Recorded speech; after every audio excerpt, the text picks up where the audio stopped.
16 جون 1967 علامہ رشید ترابی صاحب خطاب فرما رہا ہوں، سماعت فرمائیے۔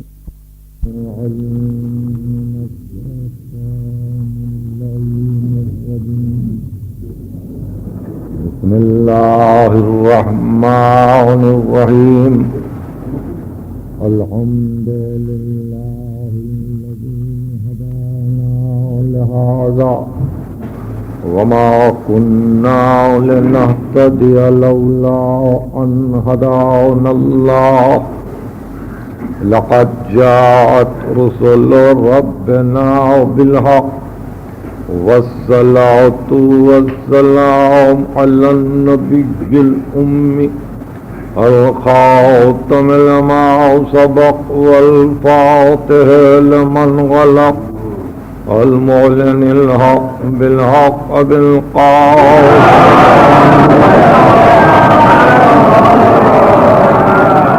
وأهل بيته الطيبين الطاهرين المعصومين المظلومين الذين أذهب الله عنهم الرجس وطهرهم تطهيرا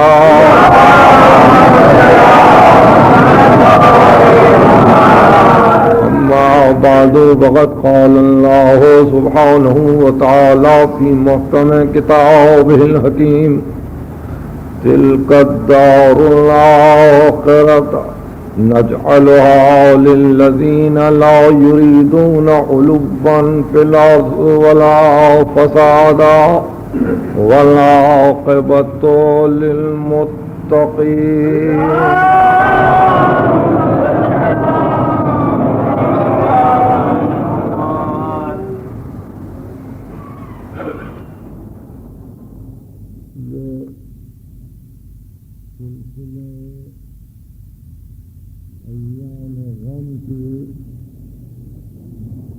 آخری تقریر ہے یہاں، اور کل صبح جلوس کی ایک مجلس کے بعد پھر شام میں یہاں جشن تاج پوشی حضرت حجت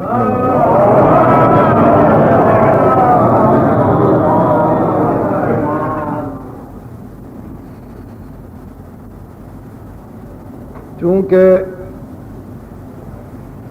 ہم اپنی فکر کے آخری حصے سے اس وقت مربوط ہیں، میرا دل یہ چاہتا ہے کہ ایک مختصر سی تمہید کے بعد آپ کی خدمت میں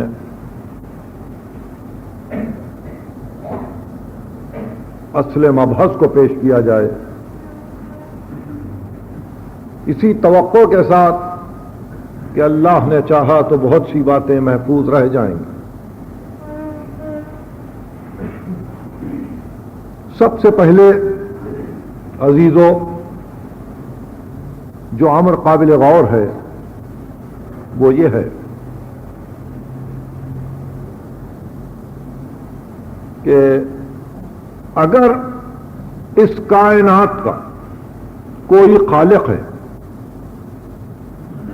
اگر اس کائنات کو کسی نے بنایا ہے، اور ایسا خالق کہ جس نے ہر ذرے کی خلقت میں کسی مقصد کو رکھا ہے، اور اگر یہ کائنات با مقصد ہے، اگر اس نظام سے کچھ مدعا ہے تو دو حالتیں ہوں گی، یا تو یہ کہ کائنات کو بنا کے خالق غافل ہو گیا، یا یہ کہ کائنات کو بنا کے خالق نے ربط کو باقی رکھا، مخلوق سے اپنے ربط کو باقی رکھا۔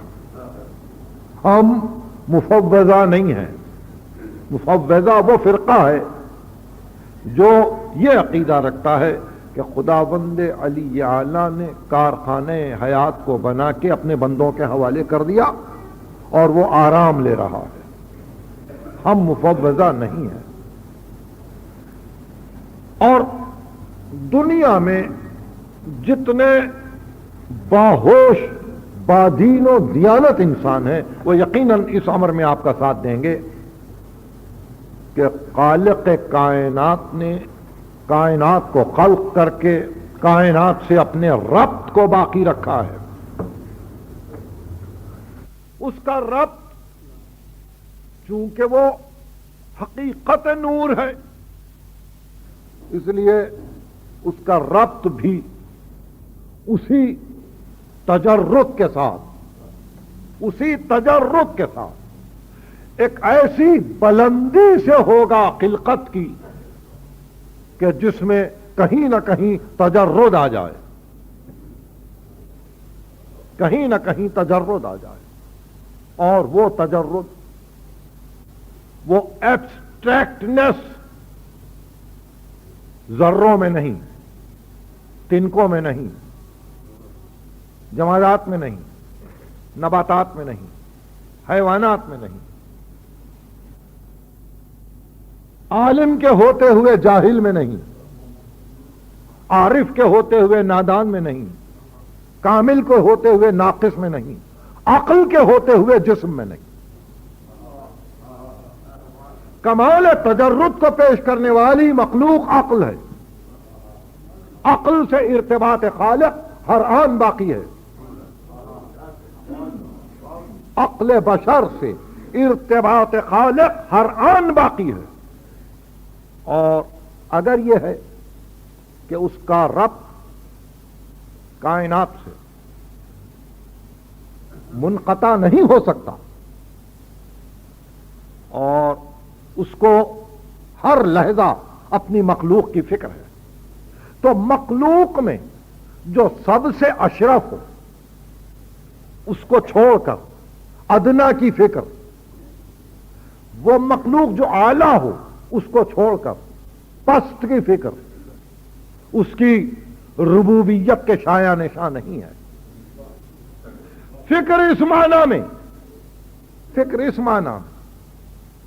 کہ جہاں ایک وعدے کا دن ہو اور جس وعدے کے دن کے لیے ایک با مقصد کائنات خلق کی گئی ہو اور اس با مقصد کائنات میں انسان کو اشرف مخلوقات بنایا ہو اور اس انسان کو دولت عقل سے آراستہ کر کے یہ ارشاد ہوا ہو کہ اس عقل سے پرسش ہوگی, اس عقل سے پوچھا جائے گا, تو قیامت میں عقل کو آنا ہے, بے عقلی کو نہیں.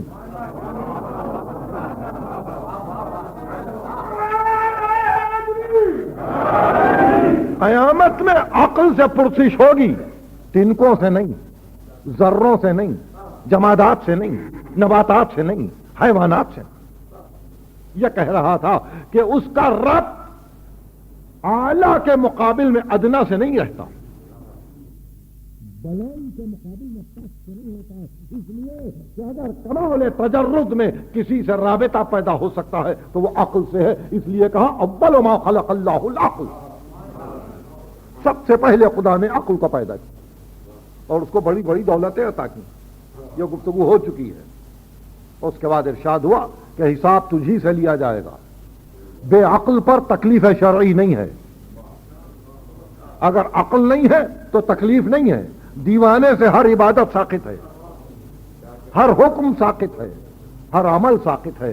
دیوانہ مرفوع القلم ہے, دیوانے سے پرسش نہیں ہے. جب دنیا میں نہیں ہے تو آخرت میں کیا پرسش ہوگی؟ جب دنیا کے قانون میں دیوانہ گرفت میں نہیں آتا تو آخرت کے قانون میں کیا دیوانہ گرفت میں آئے گا؟ تو میں سمجھتا ہوں کہ یہ بحث محفوظ ہو رہی ہے کہ ذات واجب کا ارتباط بندوں سے قائم ہے. بندے وہ جو صاحب عقل ہیں, تو ہر آن بندوں پر نظر ہے, ہر آن بندوں پر نظر ہے. مگر یہ ہے کہ اس ربط کو اپنے بندوں سے باقی رکھنے کے لیے خالق جو بندوں سے اپنے ارتباط کو باقی رکھنا چاہتا ہے، اس ارتباط کو باقی رکھنے کے لیے کیا جاہل سے کام لے گا؟ کیا نادان سے کام لے گا؟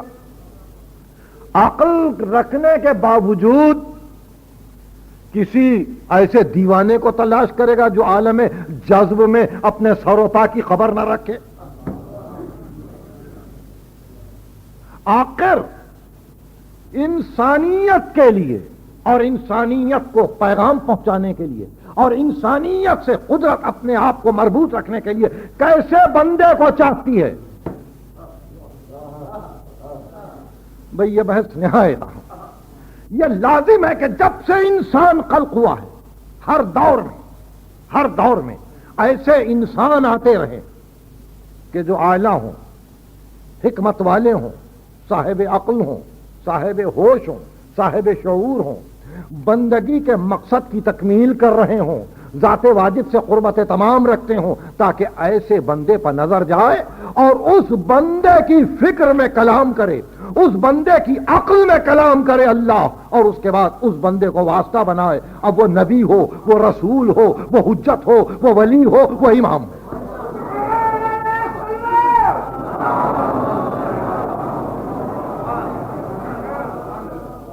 لم يخل سبحانه خلقه من نبي مرسل او كتاب منزل او حجة لازمة او مهجة قائمة على ذلك نسلت القرون ومدت الدهور وسلفت الآباء وقلفت الأبناء إلى أن بعث الله سبحانه محمدا صلى الله عليه وسلم۔ زمانہ بغیر حجت کے نہیں رہتا۔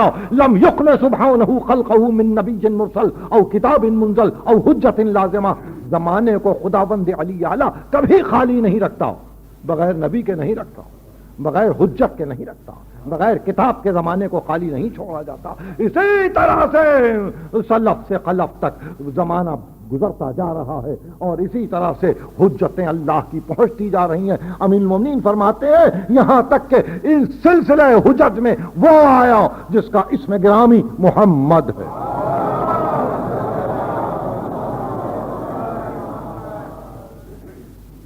اس منزل پر ایک مرتبہ پھر غور و فکر۔ کائنات خالق کائنات سے بے ربط نہیں ہے۔ اگر ربط ہے کائنات سے تو تنکوں سے نہیں ہے، ذروں سے نہیں ہے، جماد و نبات و حیوان سے نہیں ہے، انسان سے ہے۔ اگر انسان سے ہے ربط تو اعلیٰ کے ہوتے ہوئے ادنا سے نہیں ہے، عاقل کے ہوتے ہوئے دیوانے سے نہیں ہے، کامل کے ہوتے ہوئے ناقص سے نہیں ہے۔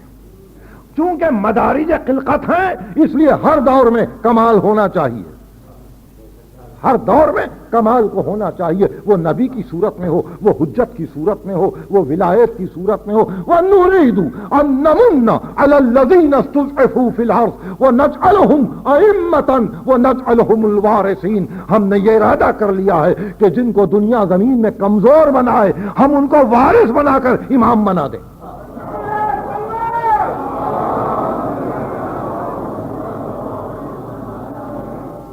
وَنُرِيدُ، ہم نے ارادہ کیا ہے، ان نمنا، کہ احسان کریں ہم، علی الذین استضعفوا فی الارض، ان لوگوں پر جن کو زمین میں کمزور بنایا گیا ہے، وَنَجْعَلُهُمْ أَئِمَّةً، ہم ان کو امام قرار دیں، وَنَجْعَلُهُمُ الْوَارِثِينَ، ہم ان کو وارث بنائے۔ وارث وہی جہاں میراث ہو،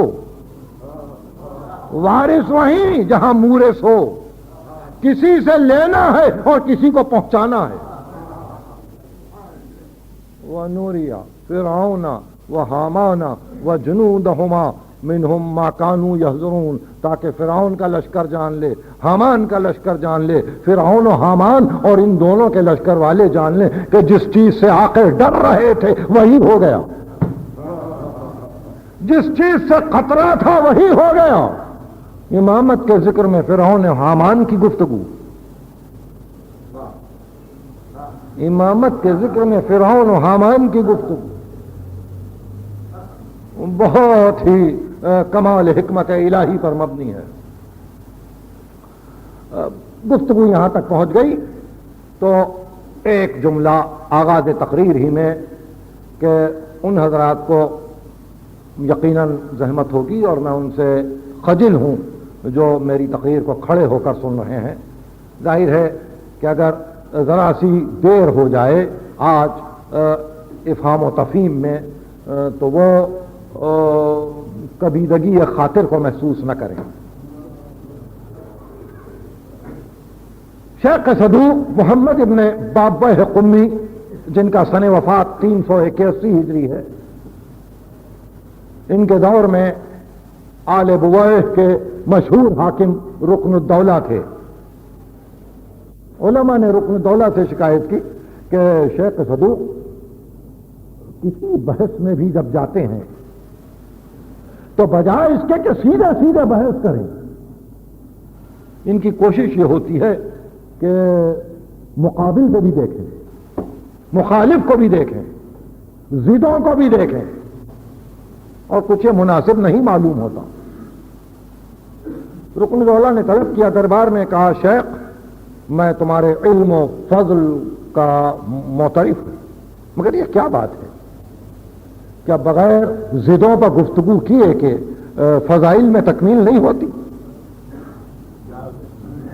میں اسی آیت پہ گفتگو کر رہا ہوں، وَنُرِيدَ أَن نَّمُنَّ عَلَى الَّذِينَ اسْتُضْعِفُوا فِي الْأَرْضِ وَنَجْعَلَهُمْ أَئِمَّةً وَنَجْعَلَهُمُ الْوَارِثِينَ وَنُرِيَ فِرْعَوْنَ وَهَامَانَ وَجُنُودَهُمَا مِنْهُمْ مَا كَانُوا يَحْذَرُونَ. کیا فضائل میں تکمیل نہیں ہوتی؟ کہا ایھا الامیر قطعاً نہیں ہوتی، تکمیل ہی نہیں ہوتی فضائل. کہا کیوں؟ کہا فضیلت کی تکمیل اسی وقت ہے جبکہ معرفت ہو، اور معرفت حاصل نہیں ہو سکتی جبکہ ضدوں سے اختلاف نہ کیا جائے.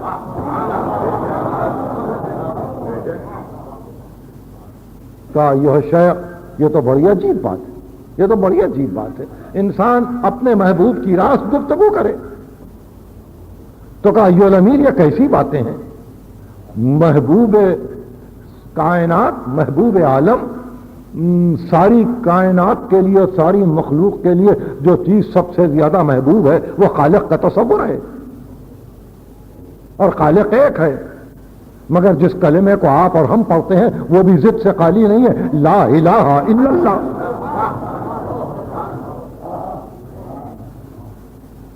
اور کہا یہ امیر بات یہ ہے کہ اگر دل میں مسیلمہ کذاب، سجاح تمیمی، اسود عنسی سے محبت ہو تو رسول کی رسالت کا عقیدہ بیکار ہے. اس لیے کہ انہوں نے نبوت کا دعویٰ کیا تھا، مسیلمہ نے نبوت کا دعویٰ کیا تھا، اسود عنسی نے نبوت کا دعویٰ کیا تھا، سجاح تمیمی نے نبوت کا دعویٰ کیا تھا. جب تک کہ ان کی نبوت سے اختلاف نہ کیا جائے ختم المرسلین کی نبوت درجہ کمال پہ کیسے پہنچے گی؟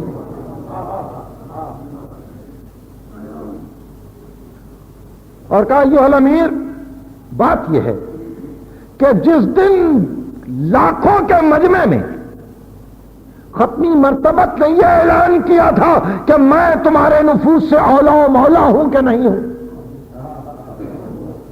اور سبوں نے کہا کہ ہاں، تو اس وقت کسی کے دست حق پرست کو بلند کر کے کہا تھا کہ جس کا میں مولا ہوں یہ علی اس کا مولا ہے. تو اب قیامت تک جب تک اس کی مولائیت کی گفتگو ہوتی رہے گی دوسروں کی مولائیت کو باطل کرنا پڑے گا.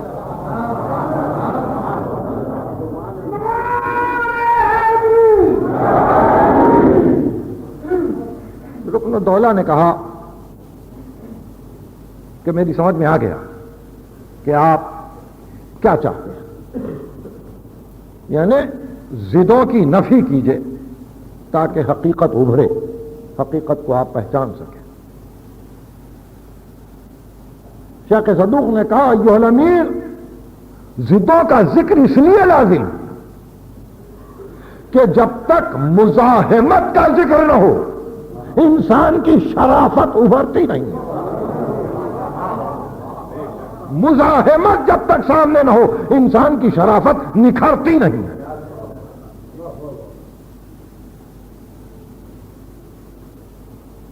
تو یہ گفتگو تو سلسلے کی تھی. اس کے بعد انہوں نے ایک اور سوال کر دیا رکن الدولہ نے، وہ آپ کے معلومات کے اضافے کے لیے ضروری ہے، اس لیے اس خبر کو تکمیل تک پہنچائیں. اس واقعے کو قاضی نور اللہ شوستری شہید ثالث نے لکھا ہے. رکن الدولہ نے کہا کہ میں سمجھ گیا آپ کا مطلب، مگر یہ عجیب بات ہے کہ آپ سلسلہ حجج کو 12 میں معین کر دیں، سلسلہ حجج کو آپ 12 میں محدود کر دیں. یہ عدد کیوں ہے؟ کہ ایھا الامیر ہر فریضے کے لیے عدد ہے. یاد رکھنے کی بات، ہر فریضے کے لیے عدد ہے. جہاں فرض ہے وہاں عدد ہے. کہ نماز فریضہ ہے، عدد ہے. 5 وقت کی نماز 2 رکعت 4 رکعت 4 رکعت 3 رکعت 4 رکعت. روزہ 30 دن کا روزہ، زکوٰۃ یہ نصاب، حج یہ دن، یہ تاریخ. ارشاد فرمایا بغیر عدد کے فریضہ نہیں ہے، اور امامت سب سے بڑا فریضہ ہے.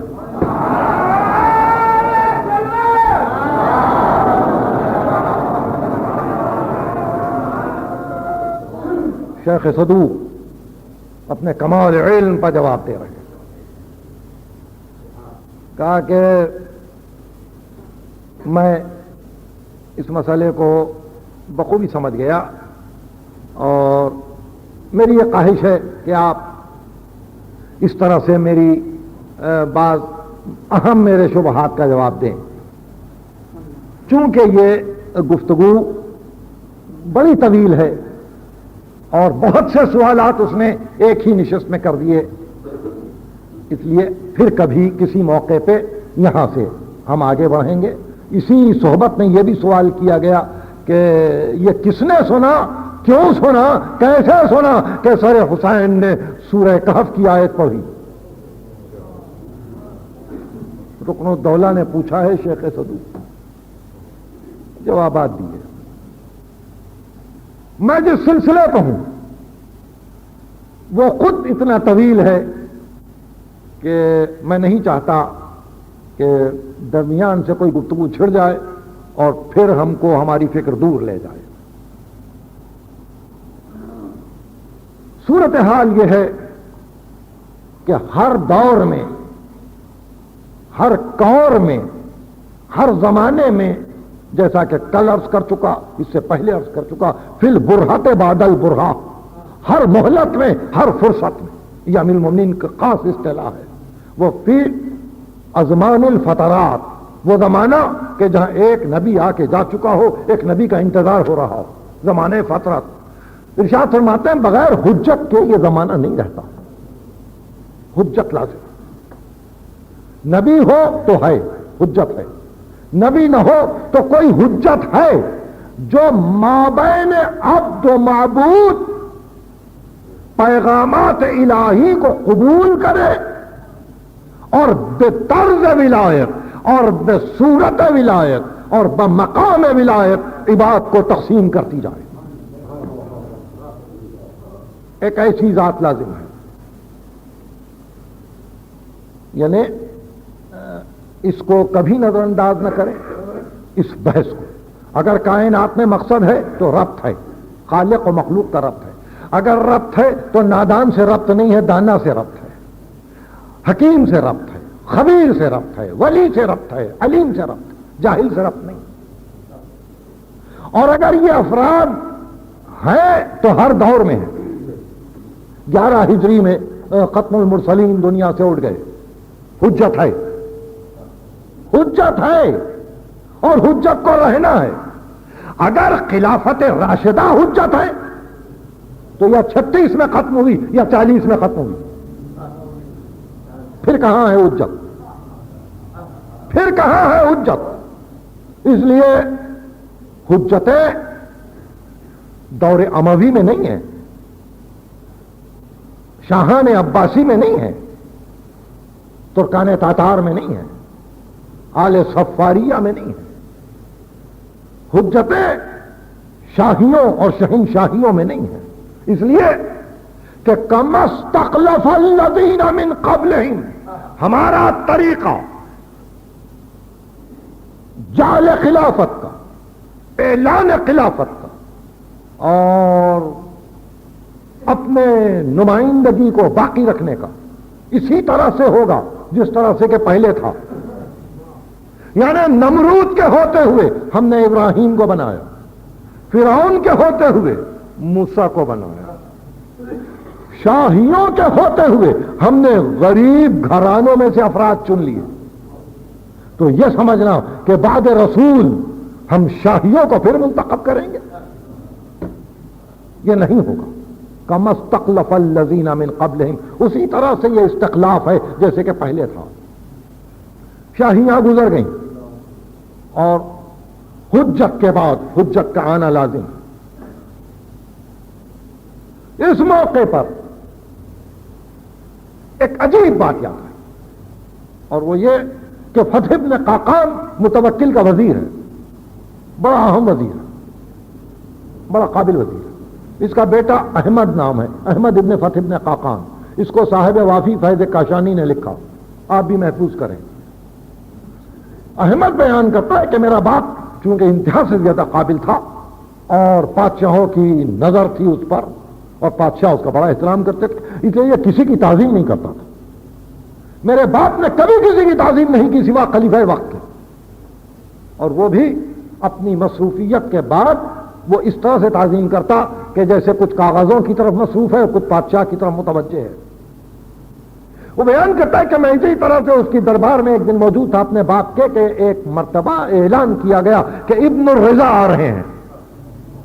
میں نے دیکھا اپنے باپ کو کہ وہ راشا براندام ہو کے اٹھا، کاغذوں کو پھینکا، دروازے کی طرف دوڑا، پردے کو اپنے ہاتھ سے اٹھایا اور ایک 24 برس کا صاحبزادہ اس میرے پدر گرامی کے ساتھ ساتھ آگے بڑھتا ہوا نظر آیا. جب وہ نزدیک آئے تو اپنے آپ کو اس نے ادب کا پابند کیا فتح ابن قاقان نے، اور دیر تک اپنے زانوؤں کو دبائے ہوئے بڑے ادب کے ساتھ گفتگو کرتا رہا. ایسے میں اعلان کیا گیا کہ متوکل آ گیا. بہت ہی ادب سے کہا کہ اگر حضور کو ناگوار نہ ہو تو اس حجرے میں آپ تشریف لے چلیں. آپ گئے، متوکل آیا اور اس نے کچھ دقیقے بات کی اور اس کے بعد وہ رخصت ہو گیا. جب وہ بزرگ باہر آئے تو انہوں نے ارشاد فرمایا کہ ہم بھی جاتے ہیں.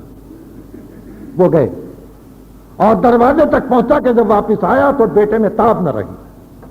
پوچھنا چاہا مگر دیکھا کہ باپ مصروف ہے، تمام دن مصروفیت میں گزر گیا. اسی طرح سے احمد بیان کرتا ہے کہ میں کھڑا رہا یہ دیکھنے کے لیے کہ آخر میرے باپ کو فرصت ملے تو میں پوچھوں یہ کون ہے. تو ایک مرتبہ نصف شب کے وقت فتح ابن قاقان نے اپنے سر کو بلند کیا، دیکھا بیٹا کھڑا ہوا ہے. کہا کیا بات ہے صبح سے، کیا کہنا چاہتے ہو؟ کہا کچھ نہیں. وہ کون شخص تھا؟ وہ کون شخص تھا؟ کہا تو نہیں پہچانتا، یہ علی نقی کا بیٹا حسن عسکری ہے. آج دنیا میں اللہ کی حجت ہے، اس کے علم کا جواب نہیں ہے، اس کے فضل کا جواب نہیں ہے، اس کے زہد و تقوی کا جواب نہیں ہے. مگر تو نے اتنی پریشانی کیوں ظاہر کی؟ کہا کچھ نہیں. اے پدر گرامی میں نے آپ کو کسی کی تعظیم کرتے ہوئے دیکھا ہی نہیں. کہا ہاں میں نے کسی کی تعظیم نہیں کی، مگر یہ مشرق و مغرب میں اللہ کی حجت ہے، اس کے علم کا جواب نہیں ہے. احمد ابن فتح ابن قاقان بیان کرتا ہے کہ کچھ دنوں کے بعد ایک اور شخص ہے. لوگوں نے کہا کہ سادات کرام سے اور ابناء امام سے کوئی آپ سے ملنے کے لیے آئے. کہا آنے دو.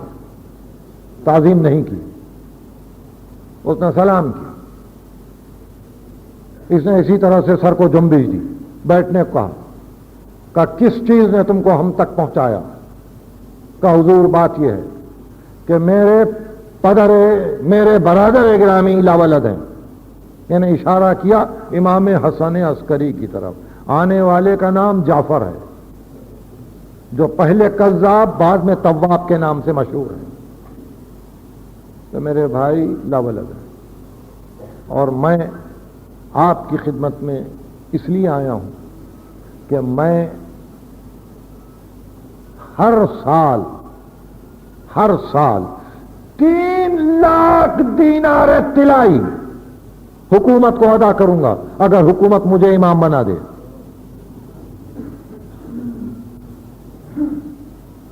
صاحب وافی فیض کاشانی بیان کرتے ہیں کہ فتح بن قاقان کو غصہ آ گیا اور اس نے یہ جملے کہے کہ اے احمق، یہ ہمارا تخت، یہ ہمارا تاج، یہ ہمارا لشکر، یہ ہمارا بیت المال، یہ ہماری پوری قوت فقط آج کل اسی بات میں صرف ہو رہی ہے کہ وہ تیرا بھائی جو امام ہے اس کی طرف دنیا متوجہ نہ ہو، اور ہماری ساری طاقت اس کو ذرہ برابر نقصان نہیں پہنچا سکتی ہے۔ تو ہم کو روپیہ دینا چاہتا ہے امامت کے لیے؟ اگر تیرے پاس بھی وہی علم و فضل ہوتا تو ہم دینے والے کون؟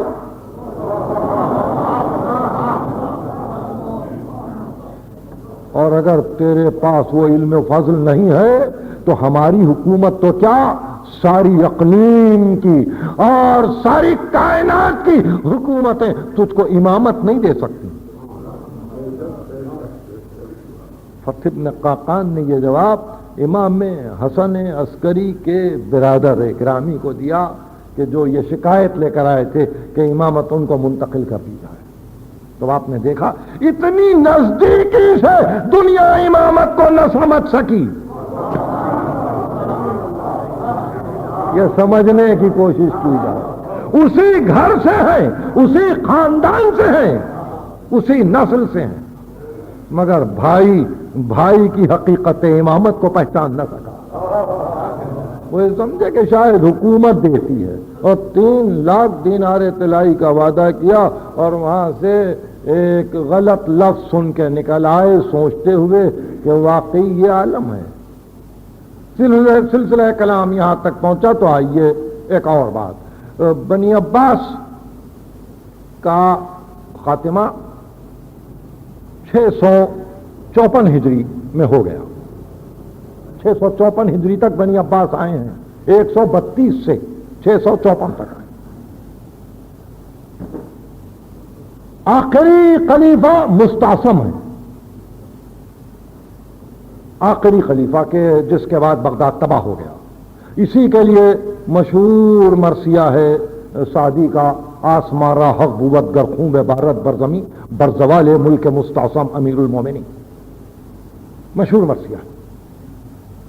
مستعصم سے پہلے جو خلیفہ تھا وہ مستنصر ہے، اس نے بھی 20 برس حکومت کی، بڑے تزک و احتشام کا خلیفہ تھا، اور اپنے جلال و جبروت کو باقی رکھنے کی اس نے بڑی کوشش کی۔ احمد ابن عیسیٰ اس کا وزیر ہے، بیان کرتا ہے کہ ایک دن اس نے اعلان کیا کہ میں سرمن را کی بیرونی آبادیوں کو دیکھنا چاہتا ہوں جو شہر سے باہر ہیں۔ کہا ہم ساتھ ہو گئے، ایک مقام پہ پہنچ کے کہا یہ کس کا روضہ ہے؟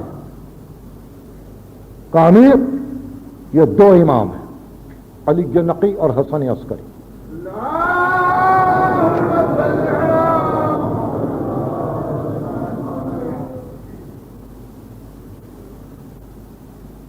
مستنصر اندر گیا، خاموش کھڑا رہا،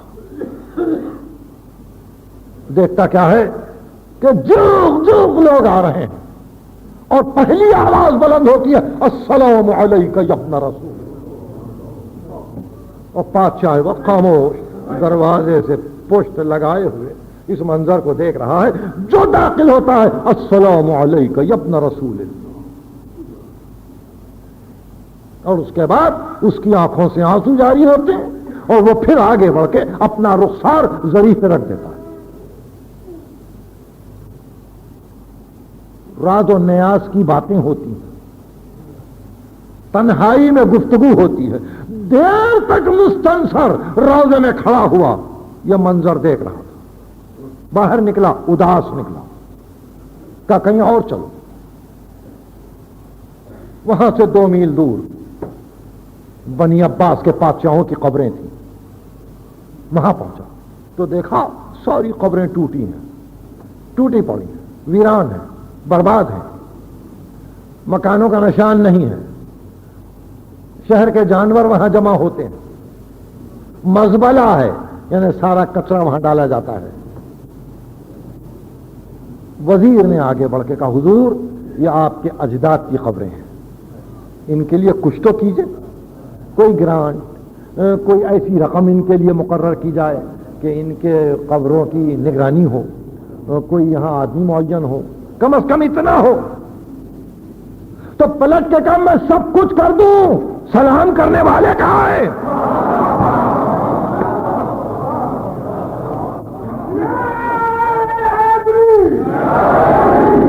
میں نے بات میں ایک عجیب بات کہی, ذرا سا فکر کو اور وسیع کیجئے.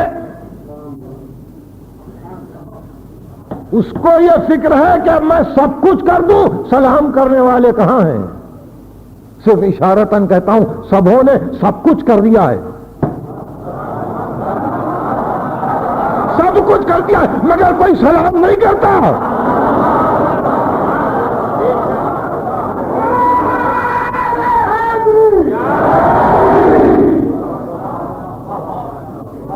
گھبرا کے اس کا یہ کہنا کہ میں بنا دوں مقبرے, میں بنا دوں عمارتیں, سلام کرنے والے کہاں ہیں؟ یہ ہے دعائے ابراہیم کی قبولیت کا عالم کہ ربنا انی اسکنت من ذریتی بواد غیر ذی زرع عند بیتک المحرم ربنا لیقیموا الصلاة فاجعل افئدة من الناس تهوی الیہم وارزقهم من الثمرات لعلهم یشکرون. پروردگار میں اپنی بعض ذریت کو ایک ایسے میدان میں آباد کرنا چاہتا ہوں جو مقام تیرے محترم مکان سے قریب ہے. پروردگار اس لیے آباد کرنا چاہتا ہوں کہ یہ نماز کو قائم کرے, یہ نماز کو قائم کرے. حکومت کا قیام نہیں ہے,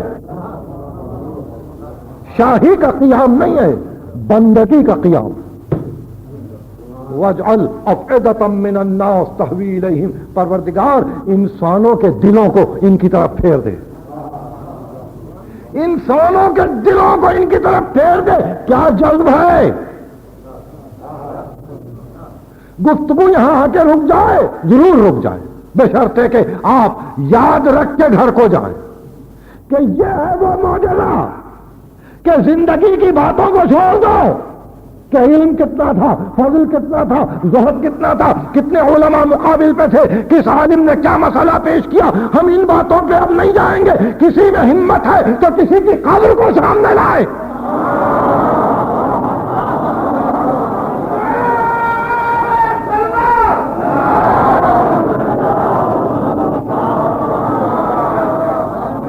کسی کے روزے کو لائے, کسی کے مقبرے کو لائے, کسی کے جہاں یہ گفتگو ہوتی ہو. انتم تراجمت وحی, تم ہو وحی الہی کے ترجمہ کرنے والے.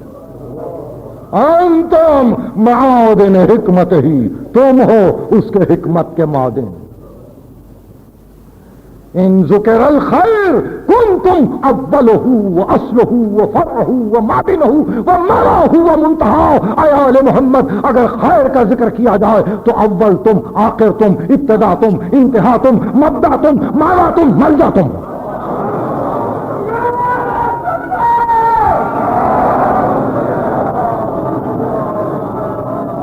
اے آل محمد کلامکم نور, فعلکم الخیر, عادتکم الاحسان, سجیتکم الکرم, شانکم الحق والصدق والرفق. اے آل محمد تمہاری باتیں نور ہیں, تمہارا حکم عین ہدایت ہے, تمہارا فعل خیر ہے, تمہاری عادت احسان ہے, تمہاری طبیعت کرم ہے. کوئی ہے اس طرح سے فضائل کو بیان کرنے والے کسی کی قبر کے پاس کھڑے ہو کر؟ نیتیں اور ہیں, مرادیں اور ہیں, تمنائیں اور ہیں. اس مقام بلند پر جا کر دیکھو کہ یہ وہ بندے ہیں کہ جن کو چن لیا گیا تھا نیابت مرضی الہی کے لیے،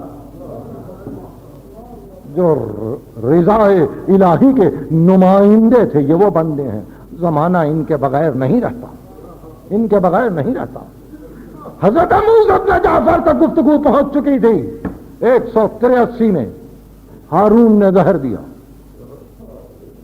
دور امام رضا آیا، دور امام رضا آیا اور مدینے میں اسیر کر لیے گئے۔ 199 ہجری میں بصرہ لائے گئے، بصرے سے اہواز، اہواز سے نیشاپور، نیشاپور سے قوم پہنچے اور وہاں سے آگے بڑھ گئے مرو میں۔ 202 ہجری کے آخر تک رہے، مامون نے زہر دے دیا۔ تقی جواد 8 برس کی عمر میں امام ہوئے۔ یہ فکر اور ہے، یہ زندگی اور ہے، اس سے پہلے بھی کہہ چکا ہوں، فقط اس لیے کہ باتیں ذہن میں رہیں، ذہن میں رہیں، آپ محفوظ کر سکیں۔ بڑا ادب ہے مجلس کے لیے، اور سب سے بڑا ادب یہ ہے کہ حافظہ ساتھ دے۔ یہ وہ تقیہ جواد ہیں کہ ان کا خادم زکریا ابن آدم، جو ہمارا سب سے بڑا راوی ہے، بہت اہم راوی ہے اس دور کا، زکریا ابن آدم، زکریا ابن آدم بیان کرتا ہے کہ مدینے میں امام رضا کے ساتھ میں آپ کے دولت خانے پر آپ کے حضور میں موجود تھا کہ کچھ دیر وقفے کے بعد آپ نے ادھر ادھر دیکھا اور کہا تقیہ جواد نظر نہیں آتے۔ آواز دی، بیٹا تقی، کوئی جواب نہیں آیا۔ امام اٹھے، زکریا ابن آدم کے نام میں ساتھ تھا، دوسرے کمرے میں آئے تو دیکھا امام تقی جواد سر جھکائے زمین پر اس طرح سے بیٹھے ہیں کہ جیسے کسی گہری فکر میں۔ بے اختیار کہا، تقی ہم نے تم کو آواز دی تھی۔ کہاں بابا، میں مصروف ہوں۔ زکریا ابن آدم بیان کرتے ہیں کہ امام تقی جواد کا سن زیادہ سے زیادہ اس وقت 5 برس کا ہوگا۔ باپ نے بیٹے کو گود میں اٹھا لیا، کہا کیا سوچ رہے تھے میرے لال؟ کہا بابا میں یہ سوچ رہا تھا، میں یہ سوچ رہا تھا کہ قیامت میں جب میری دادی فاطمہ زہرا آئیں گی تو ذات واجب کی طرف سے استقبال کیا ہوگا؟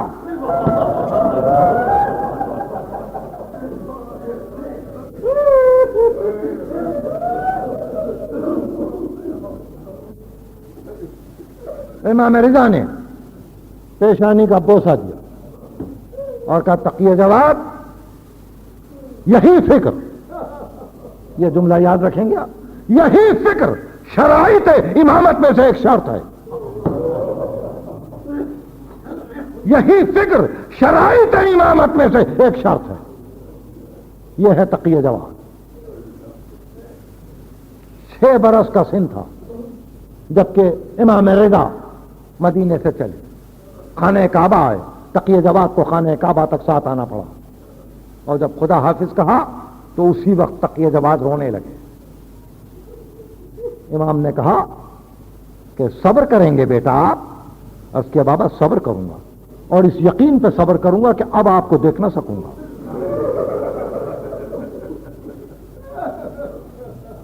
امام گئے، مامون نے زہر دیا، 203 ہجری، دور امام تقی جواد شروع ہوا،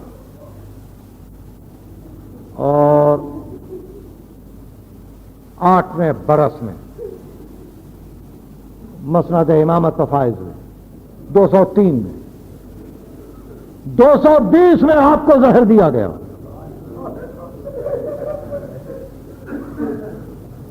سن اقدس 25 سال کا تھا،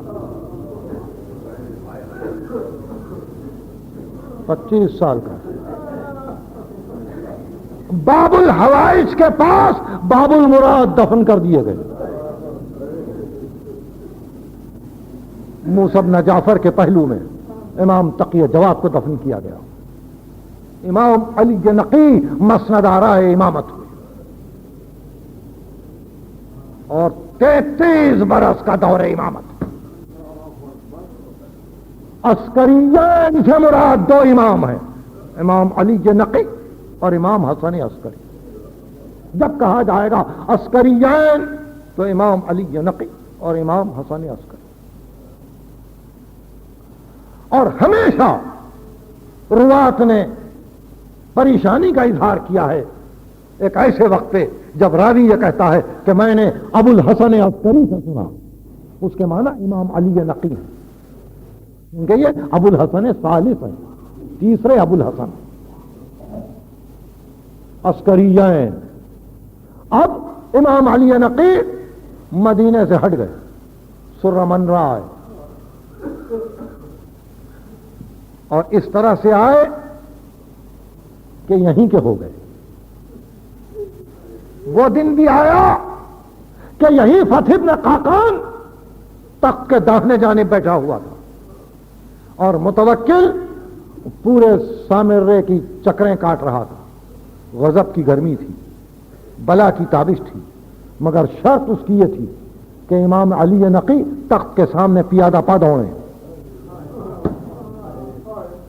یہ تاریخ معلوم ہے آپ کو، دن بھر اس کا تخت رواں چلتا رہا اور دن بھر امام علی نقی پیادہ پا تخت کے سامنے دوڑتے رہے۔ فتح بن قاقان بیان کرتا ہے جب وہ دن ختم ہو گیا اور متوکل گھر میں گیا، میں دوڑتا ہوا میں نے پہاڑ اقدس سے امام پہ اپنے سر کو رکھا۔ امام نے میری طرف دیکھ کے کہا ہاں ہاں، علی نقی کی عزت اللہ کے پاس ناقہ صالح سے کم نہیں ہے۔ فتح بن قاقان بیان کرتا میں گھبرا گیا اس جملے سے، اس لیے کہ پے کنندہ ناقہ صالح کو دنیا میں 3 دن کی اجازت ملی تھی، تیسرے دن متوکل مر گیا اور حکومت دوسرے ہاتھوں پہ آئی۔ مگر دنیا کی نگاہیں امام پہ جمی ہوئی ہیں۔ رومن امپائر سے عالم اسلام نے ایک عجیب لہو و لعب کو اختیار کیا تھا، اور وہ یہ کہ بنی عباس کے بادشاہوں نے برکت السبا کی بنا ڈالی۔ وہ اس طرح سے کہ ایک بڑے میدان میں درندے پالے جاتے اور اطراف لوہے کی سلاخیں لگائی جاتی۔ یہ رومن امپائر سے حاصل کیا تھا اسلام نے، اور اس میں درندے بھوکے رکھے جاتے، اور جس کو سزا دینی ہوتی اس کو برکت السبا میں پھینک دیا جاتا۔ امام علی نقی کو برکت السبا میں ڈال دیا گیا، مگر تاریخ گواہ ہے کہ بھوکے درندوں نے اپنی پیشانیاں امام کے قدموں پر رکھ دی۔ ہزاروں تماشائی حیران تھے کہ یہ کون ہے، مگر دنیا کو نہیں معلوم تھا یہ مادت المواد پہ حکومت کرنے والا ہے، اولا بالتصرف ہے، ذرات عالم پہ اس کی حکومت ہے، طبیعت پہ اس کی حکومت ہے، مادے پہ اس کی حکومت ہے۔ ہر طرح سے امتحان لیا گیا اور آخر میں وہ دور بھی آیا کہ 254 ہجری میں امام علی نقی کو زہر دیا گیا، اور اس طرح سے یہ روداد زندگی ختم ہوئی اور پہلی قبر سامرے میں بنی، ایک اور مرکز، ایک اور مقام نورانیت کے لیے۔ نجف، کربلا، کاظمین، سامرہ، پہلی قبر بنی۔ لیکن یہ طے ہو چکا تھا کہ جیسے ہی امام علی نقی کی شہادت ہوگی امام حسن عسکری سامرہ آ جائیں گے۔ 8ویں ربیع الاول جس کی شب میں آپ یہ تقریر سن رہے ہیں منسوب ہے امام حسن عسکری سے۔ میں چاہتا تھا کہ حجتوں کے متعلق فقط اتنا علم ہو جائے کہ ان کے نام کیا ہیں، ان کی بلندیاں کیا ہیں، ان کی عظمتیں کیا ہیں۔ ثبوت وہی جو ابھی پیش کیا جا چکا کہ دنیا کے لیے وہ محل سلام ہے، دنیا کے لیے وہ مورد توجہ ہیں، دنیا کی نگاہیں ادھر لگی ہوئی ہیں، وہ وہاں قبریں ہیں مگر دلوں کو کھینچنے والی قبریں ہیں. امام حسن عسکری سامر رہا آگے 254 ہجری 260 ہجری کل 6 برس زندہ رہے. یہ 6 برس قیامت کے 6 برس،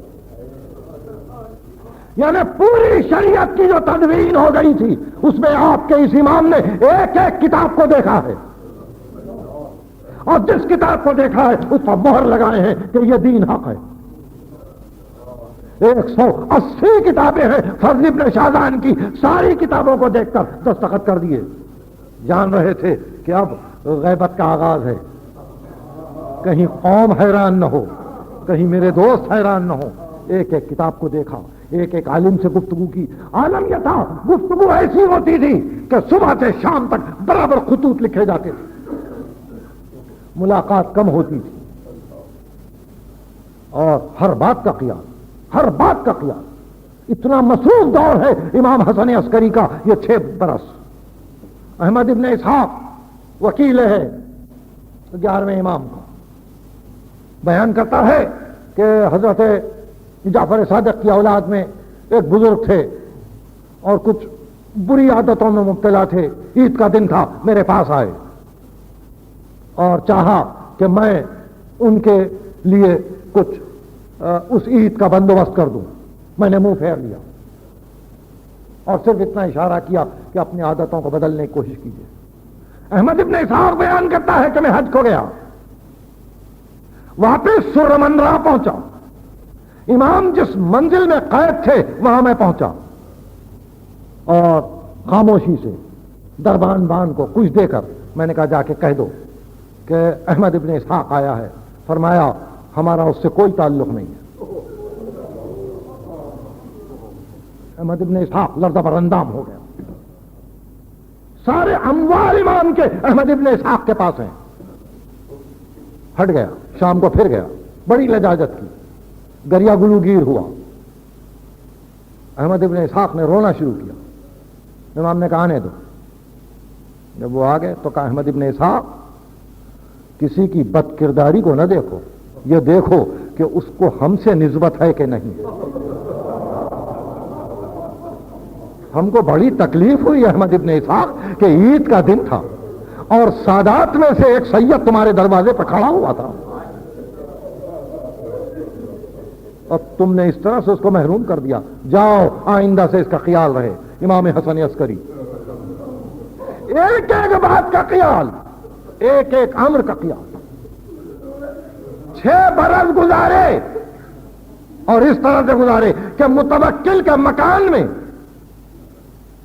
بائیں حصے میں ایک ایسا کمرہ بنا ہوا تھا کہ جس کا دروازہ دجلے میں کھلتا تھا تاکہ اگر کوئی باہر سے حملہ کیا جائے تو بادشاہ تھوڑی دیر کے لیے اس کمرے میں آ کے بیٹھ جائے خاموش.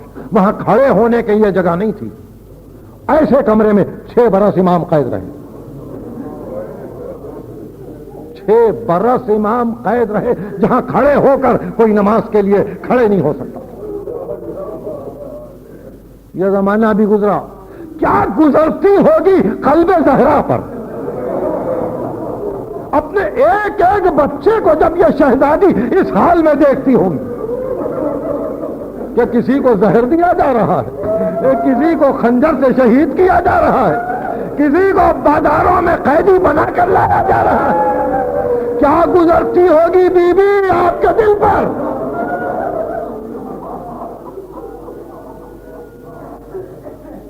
حضرات میں نے آپ کا وقت لیا. یہ میری تقریر کے آخری حصے ہیں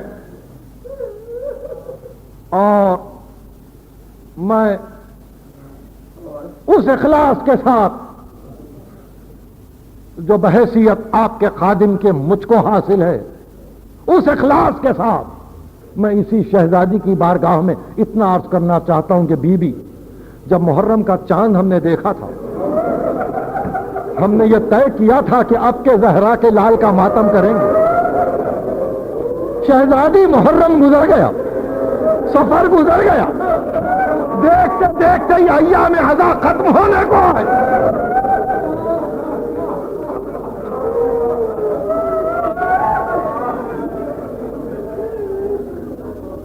شہزادی اگر حیات مستعار ہے اور اگر زندگی نے ساتھ دیا اور اگر توفیق الہی معاون ہو تو شہزادی پھر محرم آئے گا، پھر تیرے لال کا ماتم کریں گے۔ اور اگر شہزادی موت نے اگر مہلت نہ دی تو ہم وہ خوش نصیب ہوں گے کہ ائمہ کی بارگاہ میں ہوں گے اور یہاں سے خبریں آ رہی ہوں گی کہ اب ماتم ہوا، اب مجلس ہوئی، اب نوحہ پڑھا گیا۔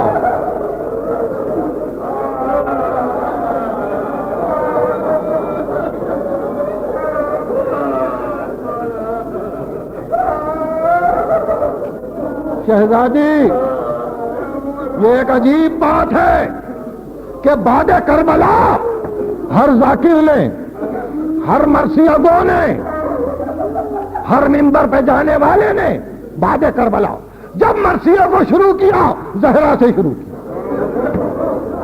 یہ ایک عجیب حقیقت۔ امام رضا کی بارگاہ میں دیوبل حاضر ہے، دیوبل حاضر ہے اور امام کہہ رہے ہیں کہ ہاں دیوبل ہم سننا چاہتے ہیں اس مرثیے کو۔ دیوبل نے شروع کیا تو یہی کہہ کے شروع کیا، افاطم قومی یمنۃ الخیر فانضبی نجوم سماوات بعرض فلاتی۔ فاطمہ دیکھو تو آسمان کے تارے زمین پہ کیسے بکھر گئے۔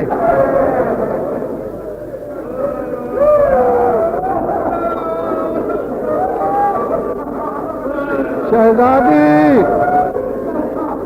آسمان کے تارے زمین پہ کیسے بکھر گئے؟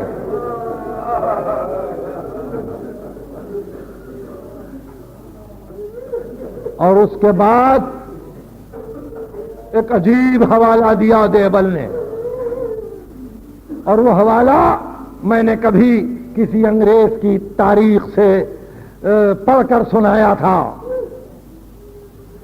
کہ کسی رونے والے کے لیے جب مصیبت کے پہاڑ اس پر ٹوٹ پڑتے ہیں تو یہ ایک حد تک آسان ہوتا ہے کہ جس جس پر رونا ہو، جس جس پر آنسو بہانا ہو، وہ مرنے والے سب ایک ہی قبرستان میں اگر مل جائیں، ان کو رویا اس کی قبر پہ آئے، ان کی فاتحہ دی، پھر کسی اور قبر پہ آئے۔ دیوبل کہتا ہے کہ زہرا آپ کے بچوں کی قبریں بھی ایک جگہ نہ بنی۔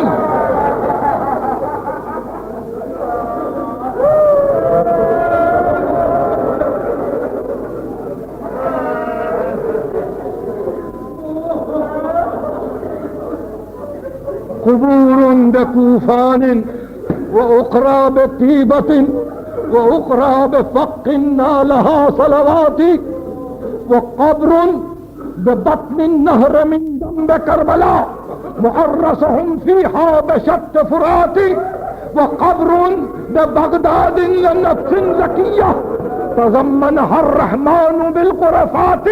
امام رضا سن رہے تھے مرثیے کو، کہا ایک اور قبر کا اضافہ کر لے، وہ قبر بطوس یالہا۔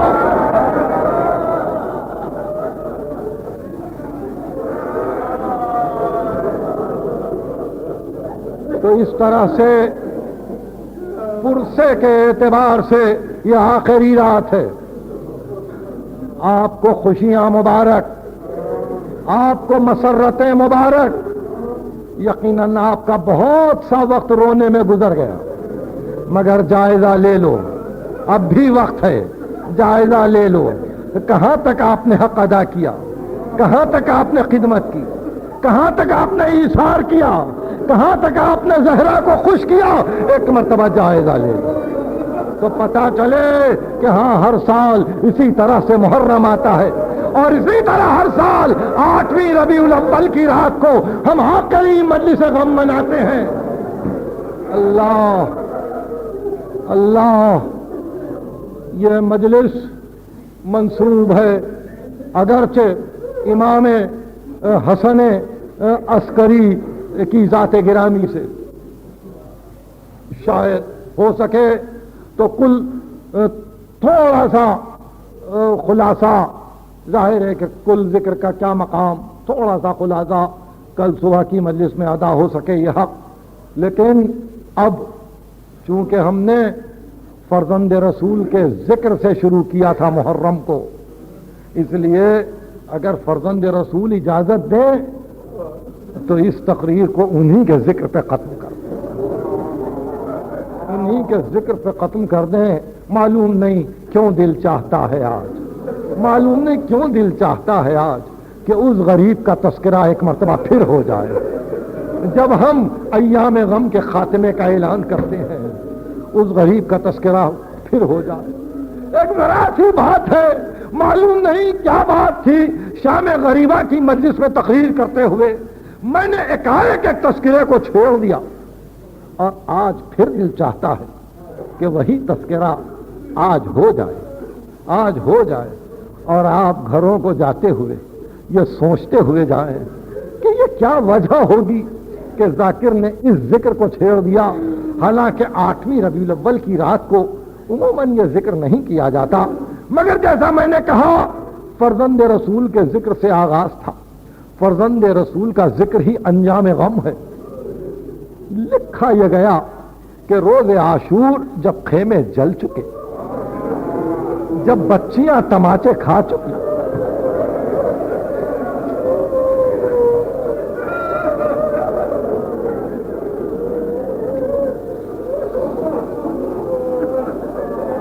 تو ایک کنیزیں دوڑتی ہوئی شہزادی زینب کی خدمت میں گئی اور کہا بی بی غضب ہو گیا، بی بی غضب ہو گیا. شہزادی نے کہا کیا بات ہے؟ کہا بی بی تیاری یہ ہو رہی ہے کہ گھوڑوں کی نال بندی کی جائے. بی بی تیاری یہ ہوتی ہے کہ تیرے بھائی کی لاش گھوڑے سے پاگل.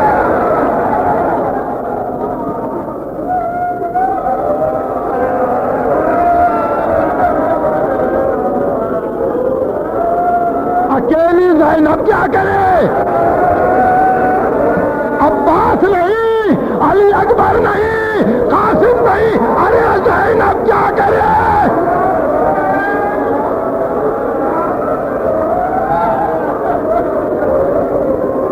گھبرائی، گھبرا کے باہر آئی. ایک مرتبہ دیکھا،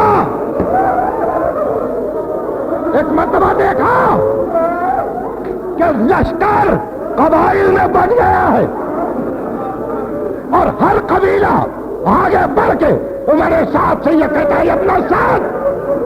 کام تو اچھا ہے، حسین سے یہ بھی بدلہ لے لے، مگر ابن سعد عباس کی لاش پامال نہ ہوگی، ابن سعد علی اکبر کی لاش پامال نہ ہوگی.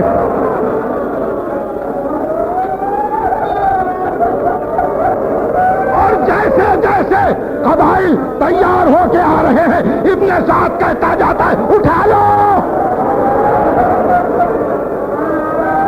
لے جاؤ.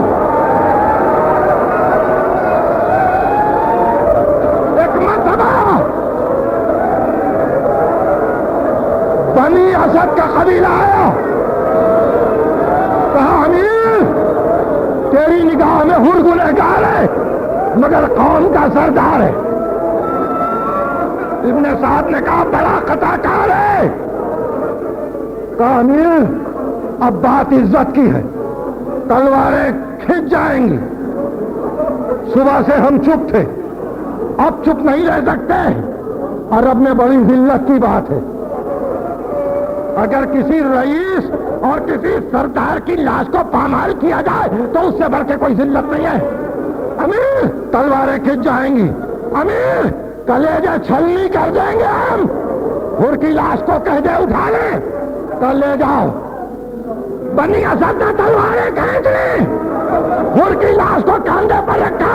یہ کہتے ہوئے جاتے تھے جس کا وارث ہوتا ہے، جس کا وارث ہوتا ہے یوں لاش لے کے جاتے